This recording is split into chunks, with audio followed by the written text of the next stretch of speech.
Welcome to Playing with Fire, the podcast for people who are ready to custom build their love.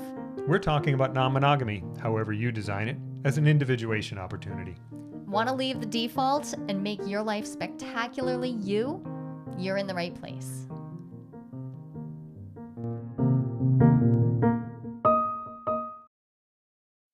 Let's geek out together. What do you think? Ooh, yes. Let's super geek. Let's do it. We are joined by Dr. River Farrell tonight on our particular episode that I think is exciting for me, and I think it's exciting for anyone who is interested in what's the research, what's going on in the research behind the scenes around non-monogamy, jealousy, compersion, and for all clinicians of all different stripes who are trying to figure out how to approach the non-monogamous perspective. You know, there are a lot of people who I hear from who listen to our podcast who are working in a clinical field of some type and are trying to educate themselves. This is a great episode for you if that is you. Or Yes. if you are seeing a therapist and you are struggling with having them feel like they get the non-monogamy thing, this would be a great episode to share with your therapist as well. For sure. I loved listening to the two of you. Yeah, geek out. It was awesome.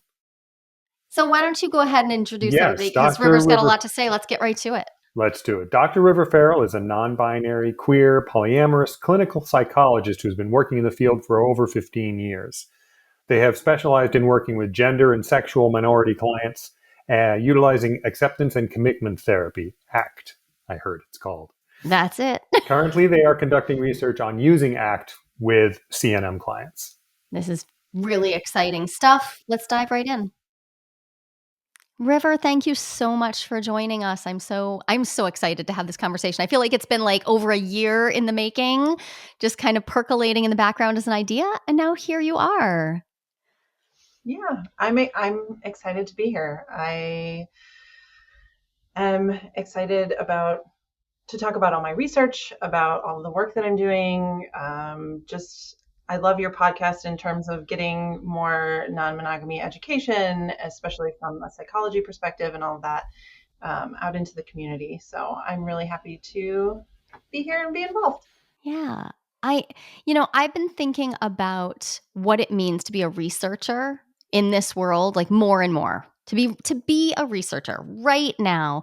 So would you just set us up and let us know, like, what is your role in the world of non-monogamy research? I mean, it's bigger than just that. Tell us a little bit about what you do exactly. So it's interesting. This is actually the first year I've gone back into doing actual research studies after being a clinician for about 15 years, because there were gaps in the literature that I saw, and I was like, but nobody's done studies on this, and I want to go do studies on this. And so getting back in and getting my feet wet, it was really interesting to see how social media and online platforms have really changed some of the ways that we recruit participants, some of the ways we get participants, and some of the things people say to you about your study. I was not prepared for people to come at me the way they did about, well, I didn't like this question and you did this wrong. And because I am an independent researcher, I had to pay out of pocket for any compensation. And so what I could afford was I made a lottery, and I had, for every 25 participants, there's a $25 gift card. You entered for a chance to win, and the people who won on a random draw got a $25 gift card instead of paying every person $1. And so there were people who were very mad that I was not paying everyone, all of my participants. And I'm like, who? I'm not like Procter and Gamble here. Like, right. I don't. And we are a feedback-rich society these days. Yeah. Yeah, for better and for worse. We get to hear about it. I'm trying to give back to the community by doing research, and the community was really mad. Yeah. Well, isn't this I'm finding as a researcher, it's also that people have a particular way that they expect things to be done that seems to be based a lot of times on either no data or one data point. or just an idea of like what should be. It's hard to perform research. So thank you. This isn't easy. Yeah, I got my data back, which was great. Just last week, the week before last, we closed everything up and we have the data to collect. And then it didn't even say what I thought it was going to say. Oh, That. well, that's fun. So that took a turn. Yeah. Yeah. So your current research how would you categorize it? So I am looking at the intersection of acceptance and commitment therapy and consensual non-monogamy using compersion as kind of my in. So my idea was that if compersion, relationship satisfaction, and something called psychological flexibility, which in acceptance and commitment therapy, we're all about psychological flexibility, being able to flexibly respond to your environment. And so it's like, if these things are all correlated, I know that ACT will increase psychological flexibility through a myriad of studies that have been done on ACT. Maybe then I could help increase the feelings of compersions and or relationship satisfaction in non-monogamous situations. And that would be great. Everybody loves some relationship satisfaction. Everybody loves some relationship satisfaction. Unfortunately, the preliminary data says that none of these things are actually related. Oh. You know what, though?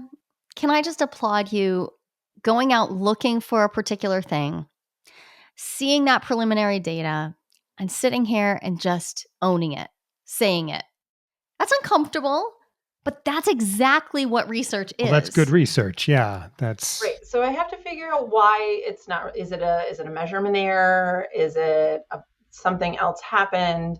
Or is it just that these things are not related? And if these things are not related, that means that you do not necessarily need to experience compersion in order to have healthy relationship satisfaction in non-monogamy. And I think that finding in and of itself would be phenomenal. So I didn't say what I thought it said, but it said something. Yeah. And I mean, so let's just define our terms here. How are you defining compersion? What basic definition are you using? Or it may not be basic. It might be pretty darn complex. Compersion is the operational definition we're using for compersion is the joy that you feel for your partner about their other partners and their other relationships. Okay. So in alignment with Flickr and Tuins. Yeah. Okay. Because we're using Flickr's scale. In fact, beautiful. Love that. We use the Comper scale to measure compersion. We used a modified version of the gay and lesbian relationship satisfaction scale for relationship satisfaction, and then we used the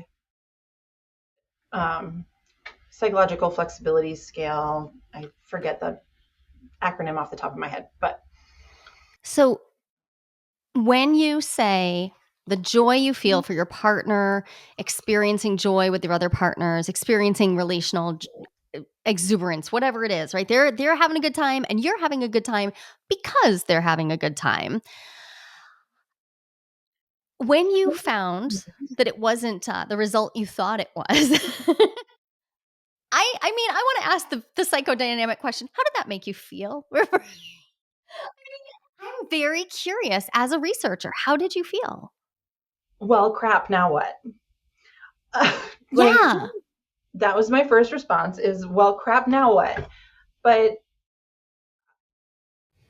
as the person that I am, one of my major characteristics is that when faced with new information, I will change course.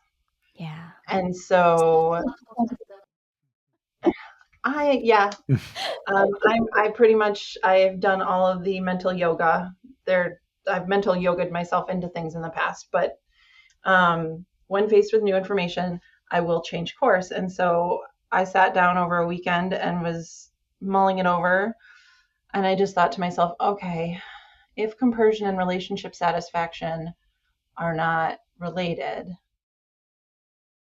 well, then you can have relationship satisfaction without compersion. You can have compersion without relationship satisfaction if these two things are not related. And mind you, we have to take into consideration it could be a measurement error, it could be a lot of things. But if it is true that relationship satisfaction and compersion are not related, you don't need compersion. And this story that everyone is telling themselves about you have to have compersion in order to be successful at non-monogamy is false. Yeah. And I was like, that's an even bigger discovery. If that's what we found, if it's not a measurement error, like, that's amazing. It's okay. I want to say first, this is the first you and I are talking because we haven't talked since your results came back.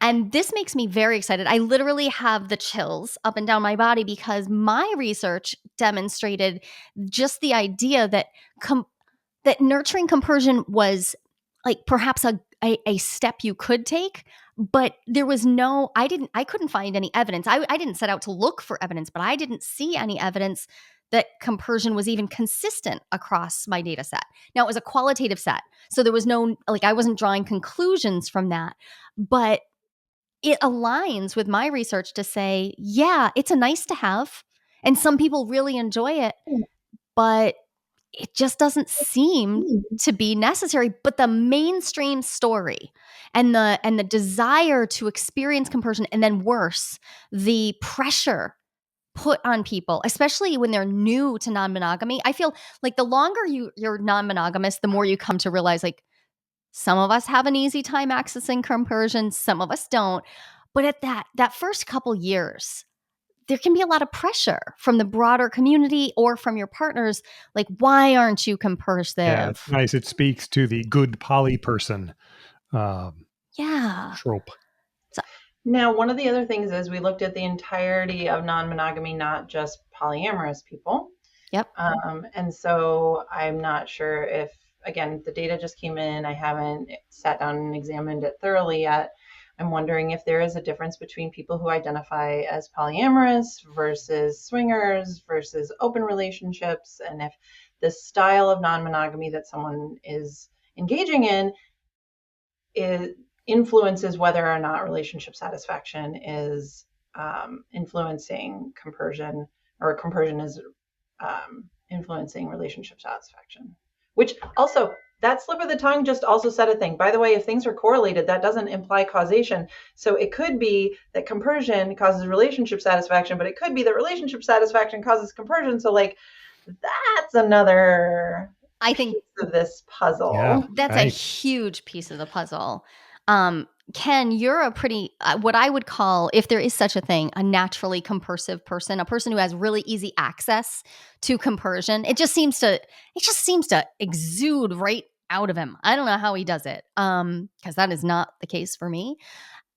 But it also seems to me that has, it's benefited my clients who have experienced a lot of just general compersion. It just happens for them. Yeah, they tend to seem to describe their relationships as happy. And I can totally see why you would flip it around and say, like, well, of course, you're having compersion. So but correlation isn't directional. It just isn't. That's not how it works. And I mean, and then there's specific situations. I mean, anecdotally, if in moments when my relationship satisfaction is lower, I feel less compersion around you and what you do.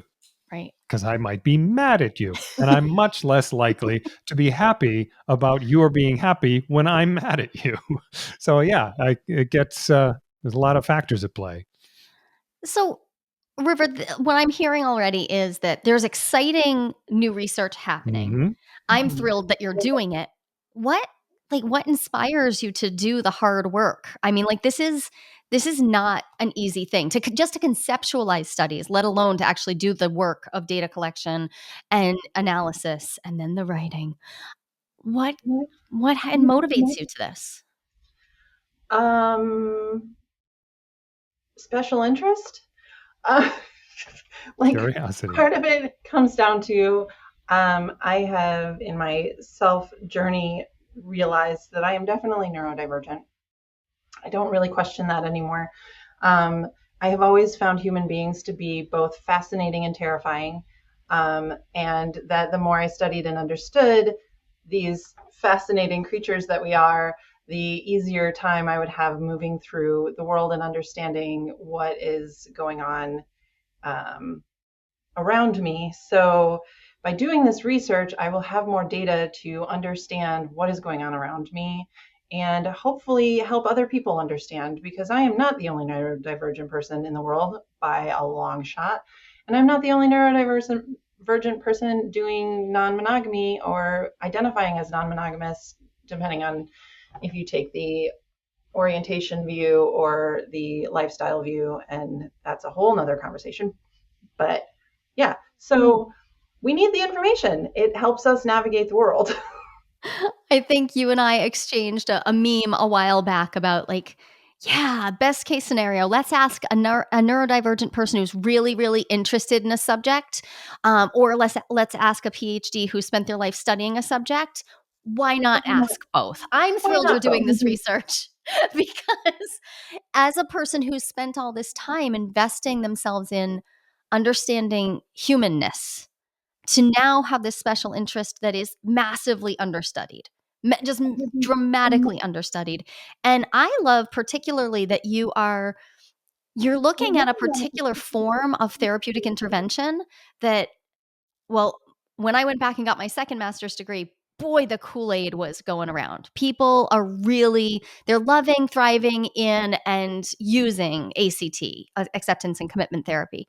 So I'm appreciating that you're doing research that's so relevant to what clinicians right now are finding is actively working in their offices, because we need to have data to go with that. We need the data. So tell me, what draws you? Like, what's the connection for you with ACT and non-monogamy? Do you see an alignment in your practice, in your personal experience? So part of it is that ACT, and most people don't say ACT, they say ACT. Yeah. Um, I can't, every time I say act, I'm like, it feels so weird to me. I know it's what everybody I'm not says. the only person. There's somebody at school that I keep telling them, like, it's an acronym for a reason. One of the reasons this is funny is because acceptance, when you hear the word acceptance, people think wanting something. When you accept it, you want it. It's like accepting a gift. You want that gift, you've accepted it. That's not what acceptance and commitment therapy is about. It's more a willingness to have and interact with our thoughts and feelings rather than trying to push them away. But willingness in commitment therapy doesn't make an acronym that makes a word. So here we are at You ACT. didn't think whacked was going to go as well? Well, WCT, If we willingness and commitment therapy. It doesn't roll It off the doesn't tongue. flow. It Yeah, doesn't flow right off the tongue. But I like if we left the and in there, because I think whacked therapy would be very funny. that would be That would be hilarious. I would Yeah. be into it just for the acronym. Okay. But there are you what drew you to ACT? Okay, so I was originally a humanistic existential psychologist. And then I worked with children and adolescents, and having an existential conversation with a 16-year-old isn't something that is super productive, Yeah. honestly. And humanistic existential, for all of the beauty that it has, um, for accepting all of humanity and all of humanity's flaws and the humanness of the human condition, doesn't give you a lot of things to do as a new clinician. Yeah. Yeah. And so, of course, I started looking at cognitive behavioral techniques because those give you all kinds of things to do. So I was like, if I could take the framework of humanistic and incorporate some of these cognitive behavioral strategies so that I can both help my clients who are struggling right now with research-informed care and hold space for their humanity and the fullness of their experience, like that would be a great link. And then when I went to a week-long training on ACT, I realized someone had been doing that literally since I've been born. ACT and I are the same age. Like, Uh-huh. it's very cute. So I was like, Steve Hayes has been trying to do this since I was born. I don't have to reinvent the wheel. I just a couple weeks ago presented at APA, the American Psychological Association's Division 32, which is the humanistic psychology division, on how acceptance and commitment therapy actually is a humanistic intervention. A round Um, of applause. I love that you just like delivered this on a silver platter. Thank you. because it incorporates this idea of context, which is all of the things that happen to a person, both inside the person and outside the person, and how that is infinitely complex to a point where we can't necessarily understand all of it. And it means that each individual person is inherently individual and worthy, and ACT works with someone's values. One of the 6 core processes of ACT is the values piece. And it explicitly states, my values as a therapist don't matter in the therapy room. It is the person who is in front of me and their values that matter in the therapy room. And so when we take that to non-monogamy, therapists who are practicing ACT are already set up to not be placing their values onto the client. So a monogamous therapist, from an ACT perspective, wouldn't be placing a value judgment on someone's non-monogamy. I love this so much. Ken, do you remember the first time we sought therapeutic help? We were actually in a Yeah. position we were seeking family therapy, and we kept going to counselors. This is now 14, 13, 12, 13, and 14 years ago. Kept going and seeking out counselors and psychologists, and um, struggling because they clearly didn't have they didn't have a basis for setting their value system Yep. aside Very and clearly. fully embracing ours. And you can imagine, you don't have to imagine, you've seen it, the damage done then to our family system, which was even more tragic. It would have been bad enough if that was happening to us as adult individuals, but the damage done to our family system because these children who are struggling to figure out, okay, new family, blended family, whatever you want to call it, um, did not need to be told through the clinician's body language and verbiage that something was wrong with their family system. Yeah. Obviously, I say this out loud and I'm like, obviously that's going to screw some things up. It's not what we brought them to the therapy for. It was not. Yeah. So I love that ACT then, this is an underlying premise. I would still imagine though, and I'm curious if you're finding, do clinicians need to then still make the leap to enact this, to make sure that setting aside their personal values and embracing the client's values, when it comes to non-monogamy, there's a real paradigm difference there that I find like it gets around it's a little slippery. I find some people aren't able to stay aware.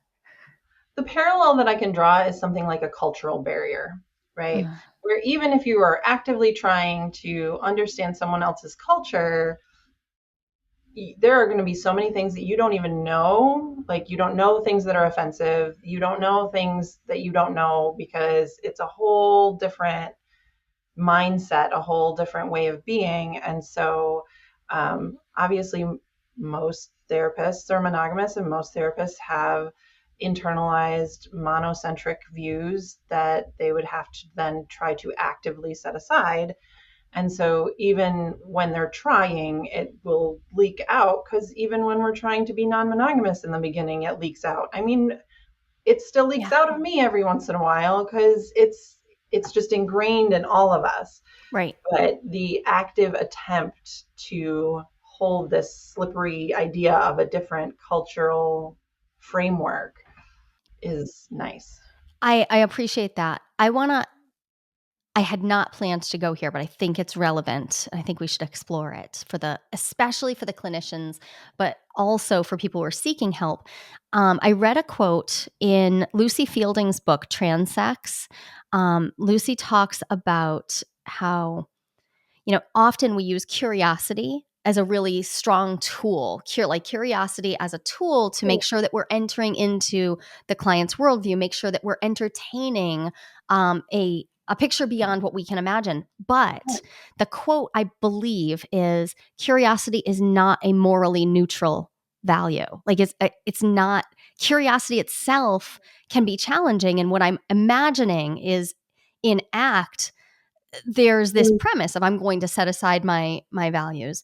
And a clinician could accidentally then move into curiosity, but now be prying or or almost treating the client as a bit of a zoo animal, something to look at. And I don't know a better metaphor to use. Again, it goes back to that idea of cultural competence.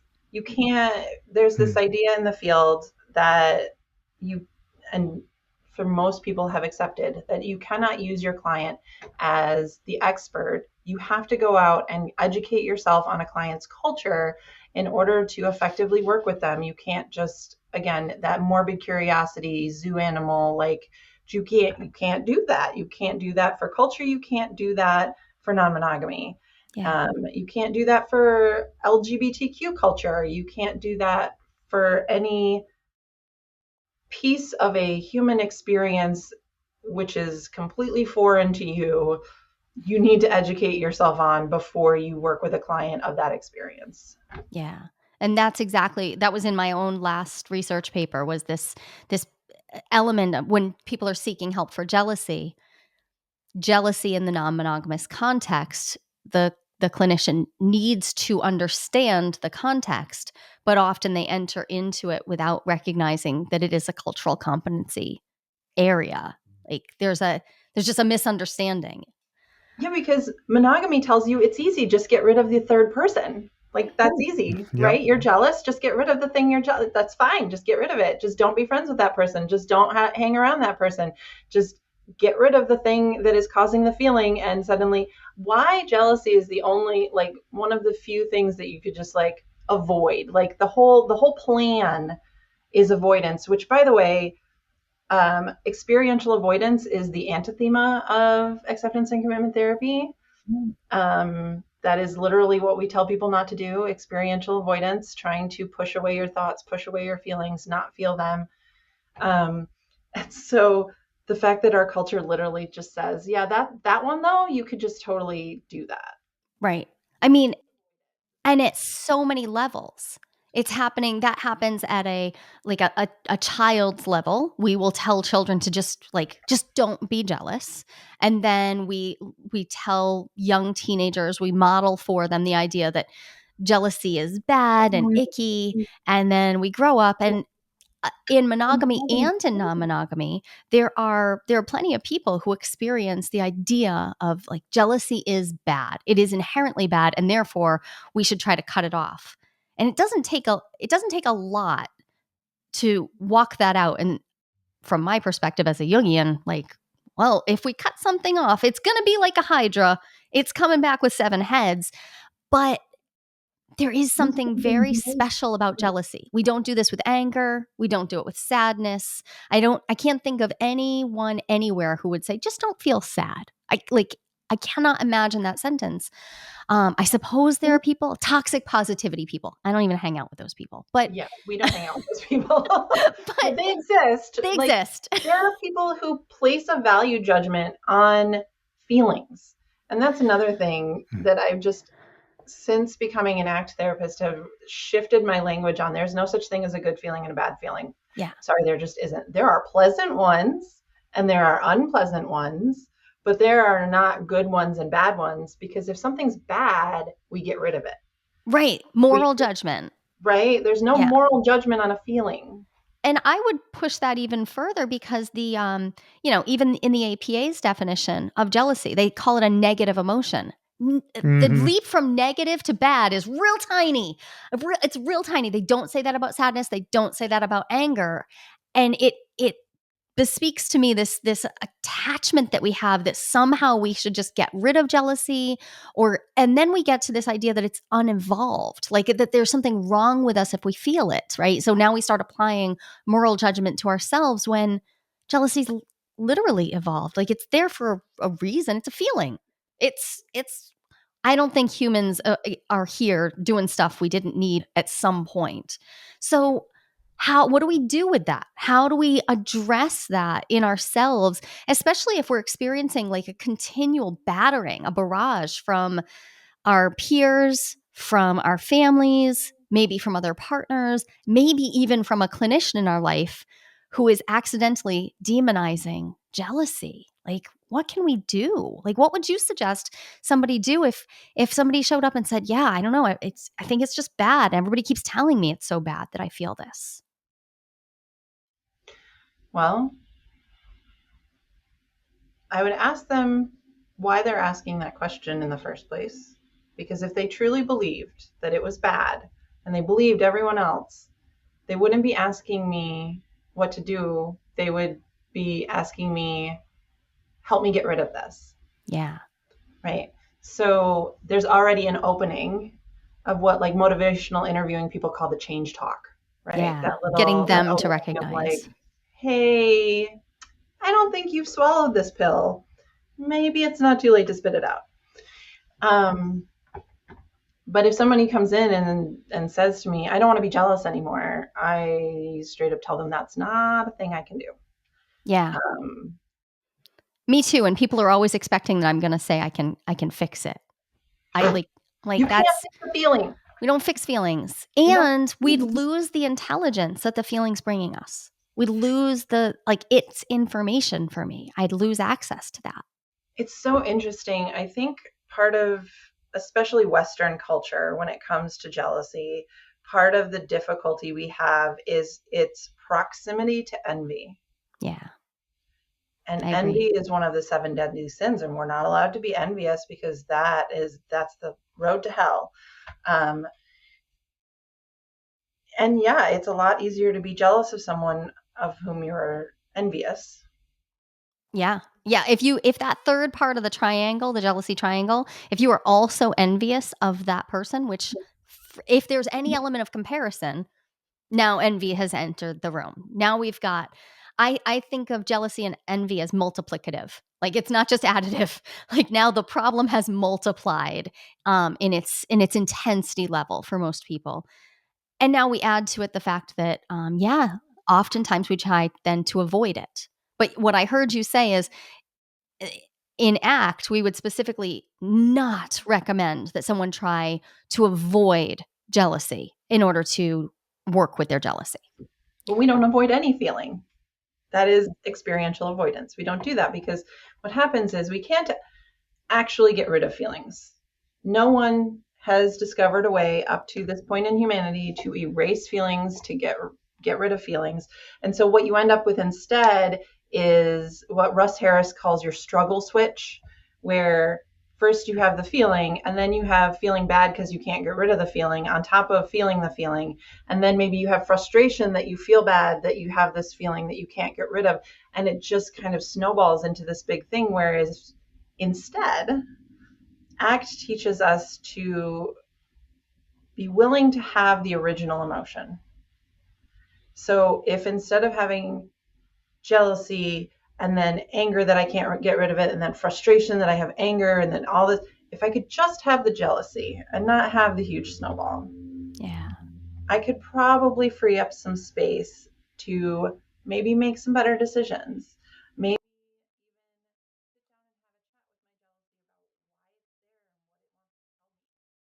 Yeah. I'm a big fan of that. Like personifying jealousy, in fact, it has proven to me to be really helpful and pretty easy because jealousy is so used to being shoved into the shadows.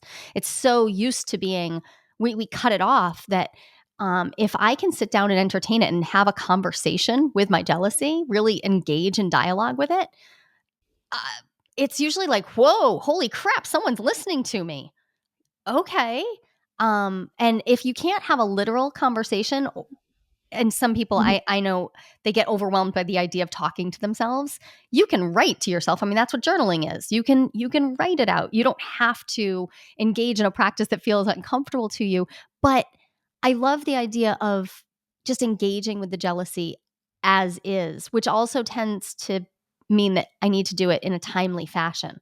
I can't try to box it up and put it off for some later time because the feeling happens when the feeling happens. And it's probably not going to be at a convenient moment. We're going No, to deal with that. which But of the 6 core processes of ACT, one of those is mindfulness, so that we can observe our feelings as they are happening, our thoughts as they are happening, because you do need to deal with them in the moment that they are happening.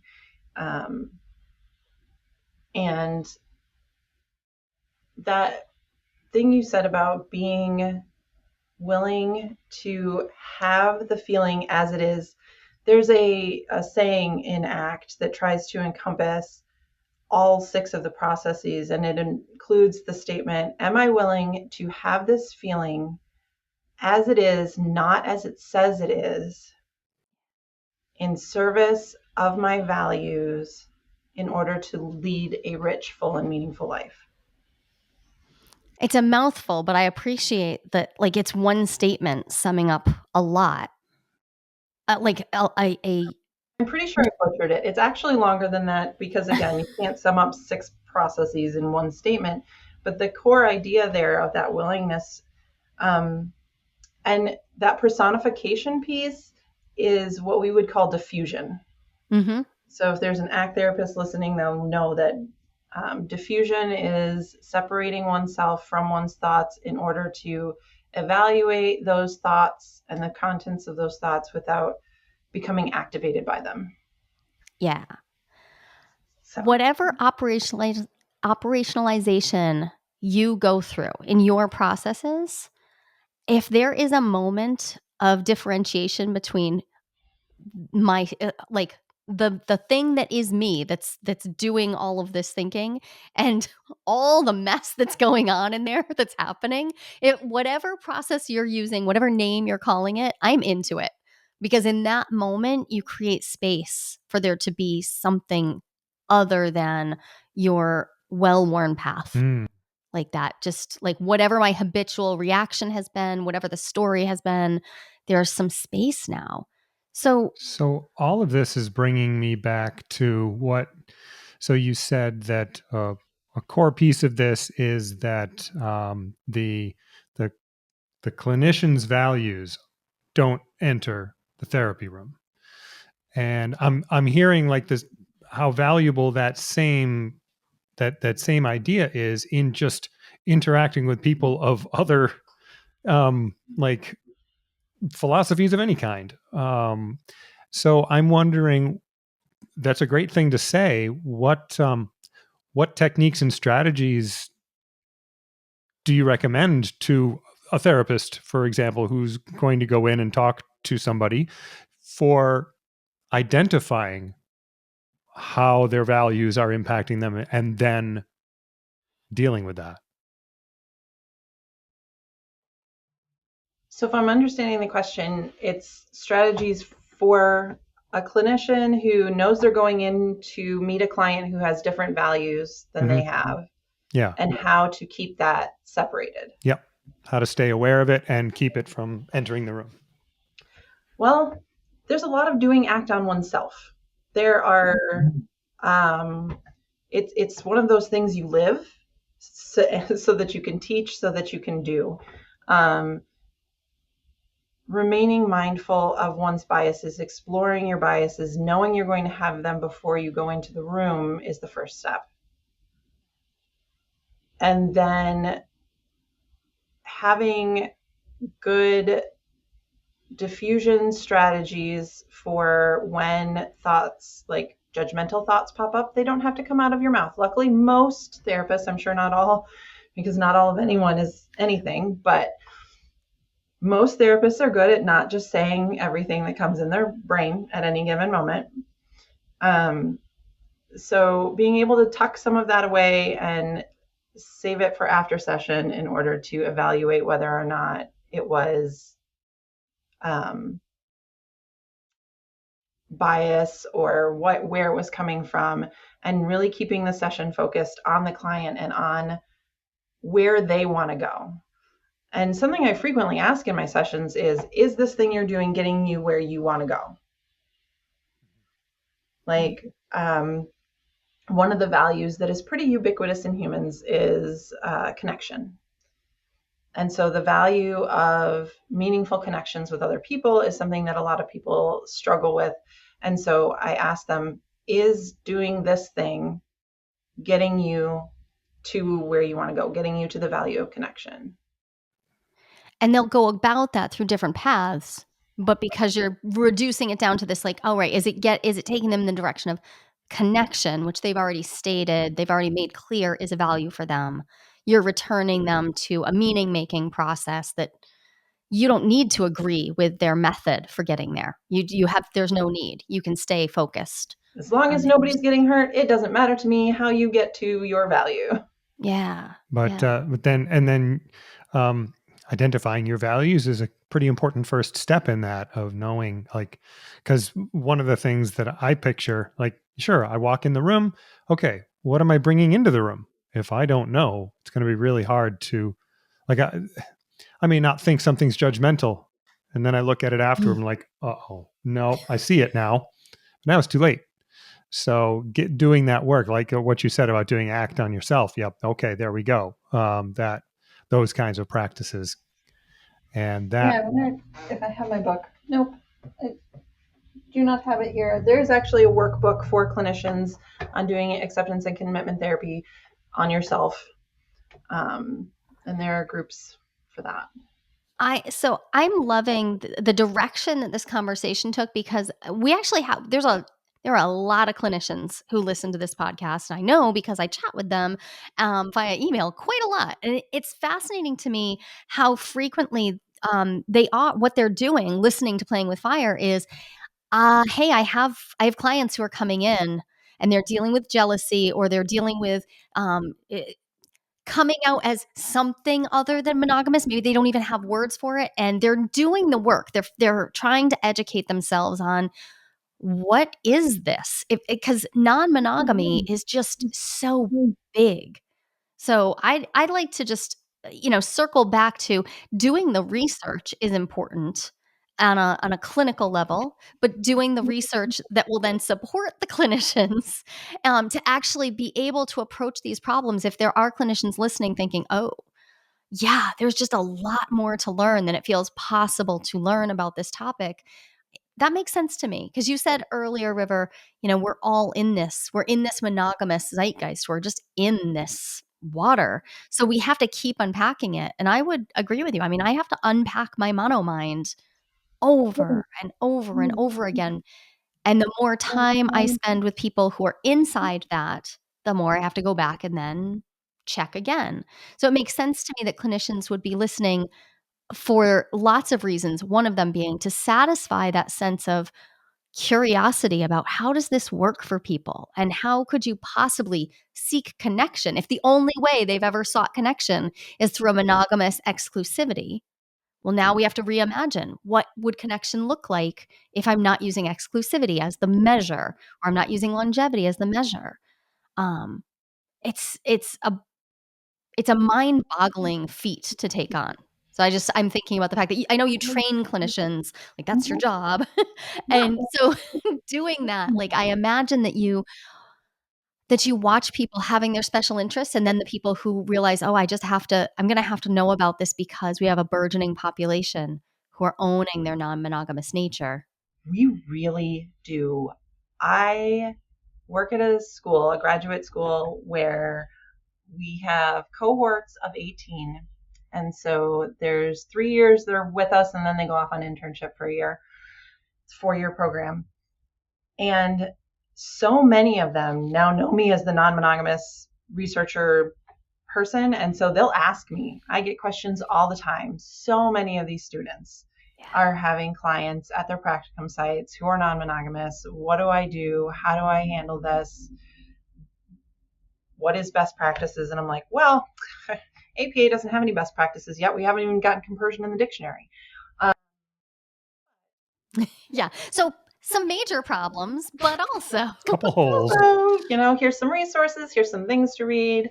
I was really excited about an article that came out this last year by Gupta et al. It was a scoping review. You've probably seen yes. Yep. the scoping review that showed how many articles have been published in the last 10 years versus the last 40 years. And it's just so many people are out here owning their non-monogamy, coming out of closets, like, Right. right? Like it is another constraining another closet to be in, and trying to shift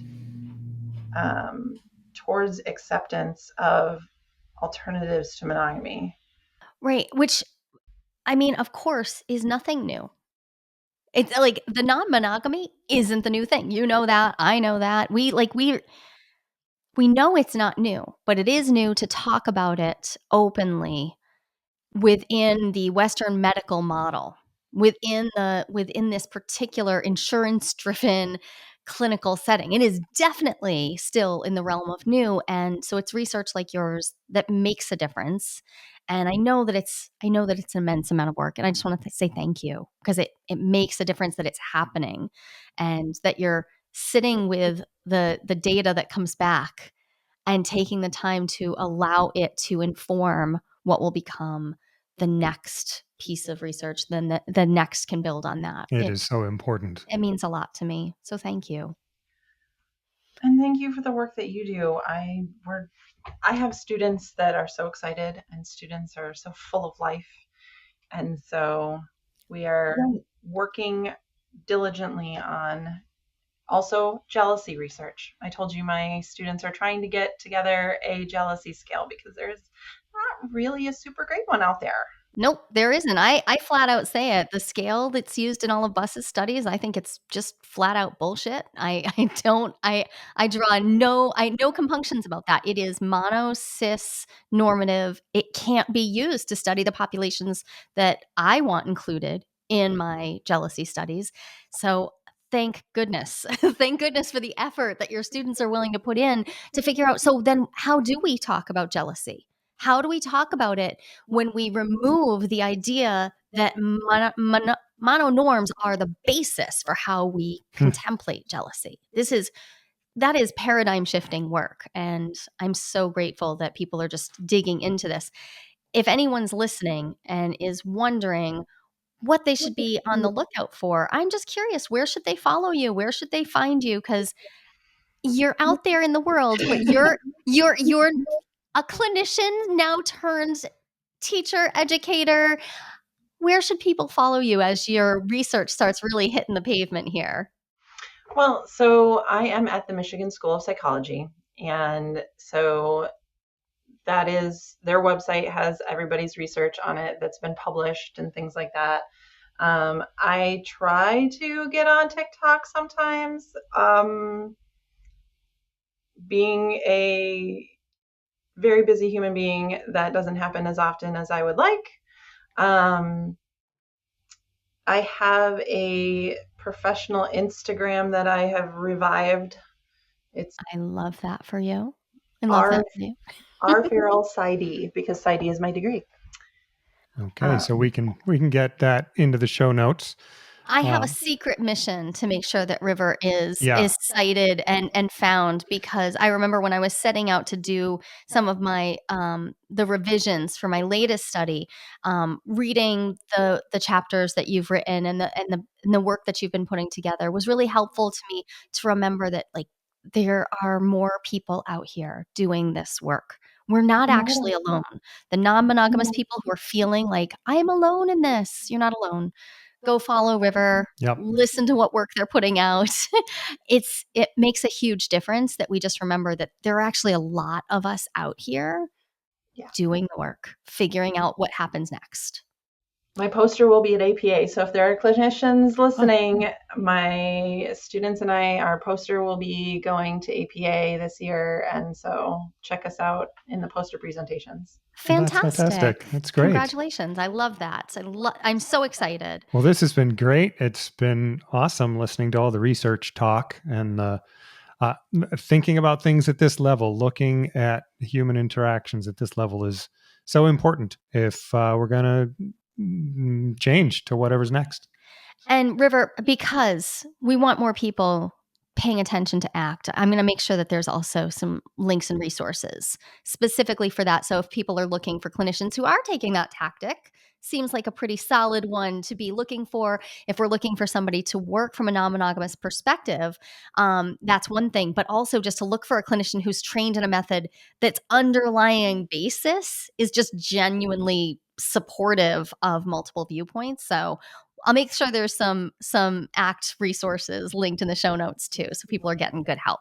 Thank you, River. Thanks so much for being here, for joining us for this conversation. Thanks so much.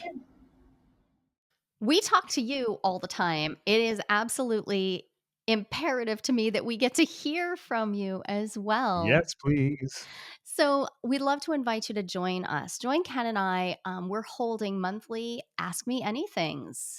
You can show up, bring your questions from podcast episodes, from your relationships, bring questions about non-monogamy, about individuation, about relationship skills. We would love to share space with you. We're hosting these AMAs free of charge for our podcast listeners. You are the Playing with Fire community, and it matters a ton to us that we connect with you directly. So Oh, go. I would so love to hear your questions, and it'd be so awesome. Yeah.